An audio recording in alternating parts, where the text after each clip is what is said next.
Shalom adik-adik semua, selamat hari Minggu. Semuanya sudah siap untuk mendengarkan firman Tuhan kan? Mari kita berdoa terlebih dahulu. Tuhan Yesus, terima kasih karena pada hari Minggu ini kami dapat kembali beribadah kepada Tuhan. Kami sudah memuji, memuliakan nama Tuhan. Sebentar kami akan mendengarkan firman-Mu yang akan disampaikan oleh Loselise. Kiranya Tuhan boleh menolong setiap kami, agar kami dapat mendengarkan firman Tuhan dengan baik dan juga dapat melakukannya. Terima kasih Tuhan Yesus, kami berdoa di dalam nama Tuhan Yesus, Juru Selamat kami yang hidup. Amin. Adik-adik yang terkasih dalam Tuhan, Lose mau cerita dulu nih ya, tentang pengalaman Lose. Waktu Lose masih kecil dulu, ya seumuran kalian, pagi-pagi waktu mau berangkat sekolah, sudah pakai seragam sekolah nih adik-adik.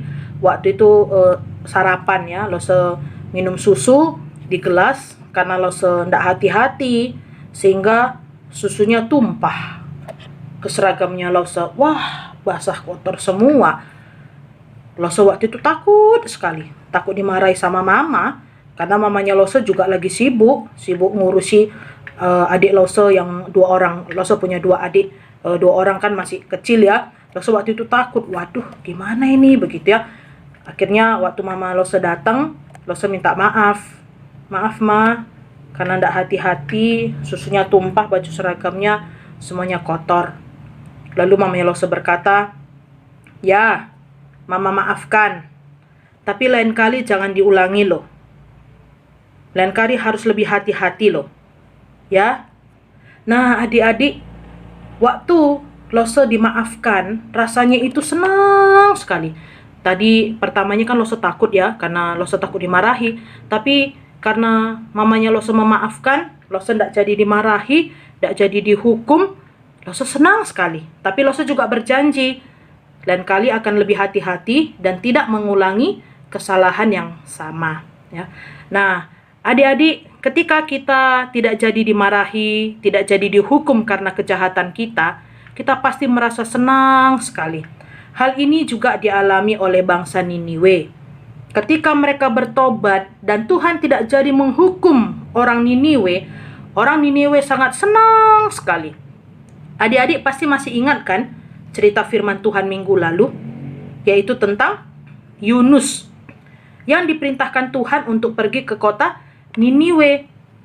Tapi ternyata Yunusnya kabur. Yunusnya tidak taat. Dia malah pergi ke Tarsis. Dan Tuhan menghukum Yunus yang tidak mau taat itu. Yunus masuk ke dalam perut ikan besar selama 3 hari 3 malam. Dan setelah Yunus keluar dari dalam perut ikan, Tuhan kembali memerintahkan agar Yunus pergi ke kota Niniwe. Adik-adik, firman Tuhan di dalam Yunus pasal yang ketiga, hari ini yang menjadi bahan firman Tuhan, Yunus pergi ke kota Niniwe. Pada akhirnya Yunus taat pada perintah Tuhan dan dia pergi ke kota Niniwe. Kota Niniwe itu luas sekali adik-adik, besar sekali.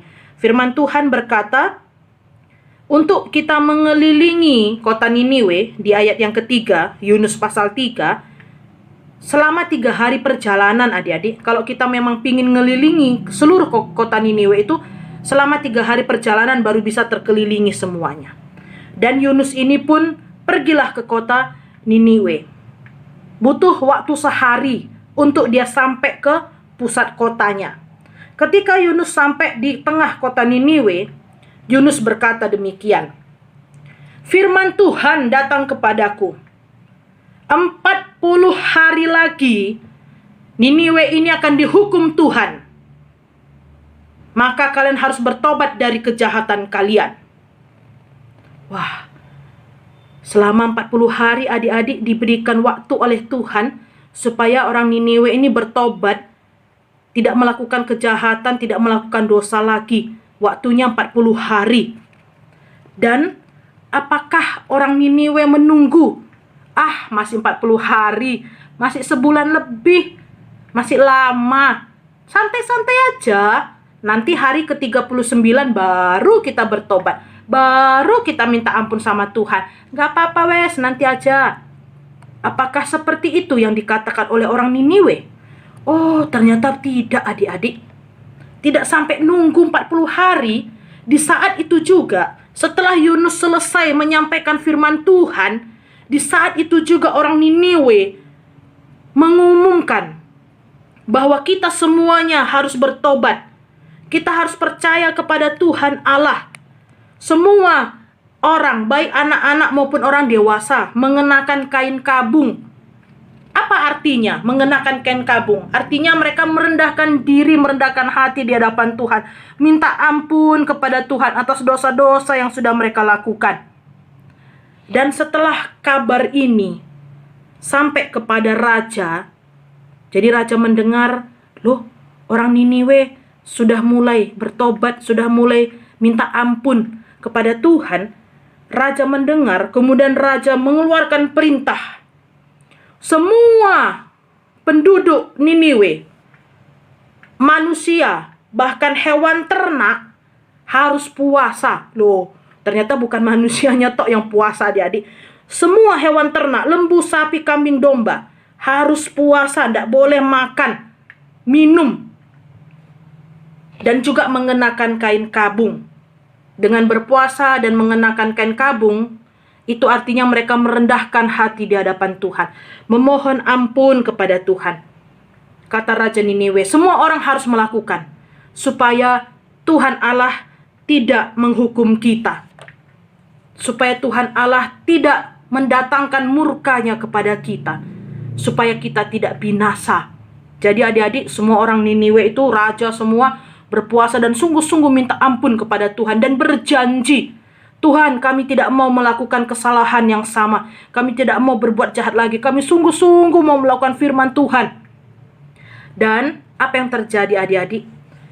Ayat 10 dikatakan, ketika Tuhan melihat perbuatan mereka, di mana mereka sungguh-sungguh berjanji, berbalik dari tingkah laku mereka yang jahat, mereka bertobat, maka Tuhan pun tidak jadi menghukum mereka.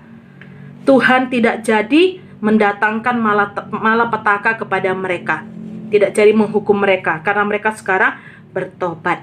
Nah, inilah yang membuat sukacita orang Niniwe. Ya, dari gambar ini adik-adik bisa melihat bahwa mereka senang sekali. Mereka tersenyum karena Tuhan tidak jadi menghukum mereka, karena mereka juga bertobat, berjanji tidak melakukan kesalahan yang sama. Jadi adik-adik, hari ini kita juga mari belajar untuk bertobat. Jangan melakukan dosa lagi.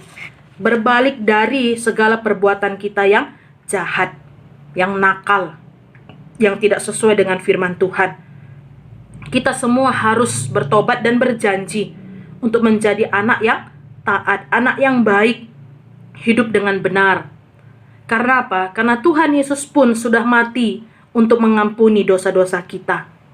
Kalau kita berbuat dosa lagi, kalau kita jahat lagi, kan Tuhan Yesus jadi sedih. Maka mulai sekarang janji ya, semua adik-adik ya. Loso juga berjanji, kita mau jadi anak yang baik. Kita mau tinggalkan akan semua perbuatan kita yang jahat, tapi sekarang kita mau berubah, bertobat menjadi anak yang baik. Janji ya adik-adik ya. Janjinya bukan kepada Loselise loh, janjinya kepada Tuhan Yesus. Oke? Baik, mari kita tutup dalam doa. Terima kasih ya Tuhan Yesus, karena Tuhan Yesus sudah mati bagi kami untuk mengampuni dosa-dosa kami. Tuhan juga bangkit dan hidup menyelamatkan kami. Pada saat ini kami berjanji, kami mau bertobat, kami mau berbalik dari segala perbuatan tingkah laku kami yang jahat. Kami tidak mau lagi nakal, kami tidak mau lagi berbuat dosa, kami tidak mau lagi berbuat hal-hal yang tidak sesuai dengan firman Tuhan. Tapi kami mau menjadi anak yang baik, yang nurut, yang taat pada firman Tuhan. Tolonglah setiap kami untuk dapat melakukan janji ini. Terima kasih Tuhan Yesus. Di dalam nama Tuhan Yesus kami berdoa. Amin. Sekarang untuk ayat hafalan ya. Kelas balita Mazmur 34 ayat 16a. Isinya, mata Tuhan tertuju kepada orang-orang benar. Untuk kelas kecil, 2 Petrus 3 ayat 9b. Dimulai dari kalimat, karena ia menghendaki supaya jangan ada yang binasa, dan seterusnya ya. Kemudian kelas besar, Kisah Para Rasul 8 ayat 22. Dan untuk aktivitas untuk kelas balita, hari ini kita menghitung ya. Jadi adik-adik balita menghitung ada orangnya berapa, ikannya ada berapa, ditulis di kotak yang kosong. Untuk kelas kecil sama kelas besar, aktivitasnya sama. Jadi adik-adik membuat 2 buah bentuk hati dari karton ya. Kalau bisa warna putih kartonnya. Setelah jadi 2 hati ini, adik-adik tempelkan ya lem tengahnya ya. Lem tengahnya sehingga nanti dia jadi bersatu seperti ini ya. Di lem tengahnya. Nah, setelah itu adik-adik di satu sisinya tadi kan sudah dilem ya, sudah lengket ya, sudah dilem.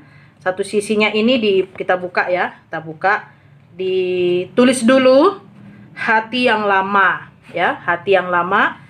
Apa-apa saja perbuatan-perbuatan adik-adik ya, mungkin nakal, mungkin suka iri, tulis yang sering adik-adik lakukan ya. Kemudian di depannya tulis hati yang baru, janji adik-adik mau berubah menjadi lebih rajin, tidak sombong ya, sesuai dengan janji adik-adik. Kemudian di hati yang lama ini nanti diwarnai. Tulis dulu tulisannya, baru diwarnai. Ini Loso kemarin itu Loso warnai jadi kena sini ya, jadi kotor gitu ya. Tulis dulu, terus baru diwarnai dengan krayon atau pensil warna hitam, terserah ya. Itu aktivitasnya. Dan setelah selesai nanti kirimkan fotonya ke Losonya masing-masing ya. Baik adik-adik, sampai di sini dulu untuk ibadah kita hari ini. Sampai ketemu minggu depan. Tuhan Yesus memberkati.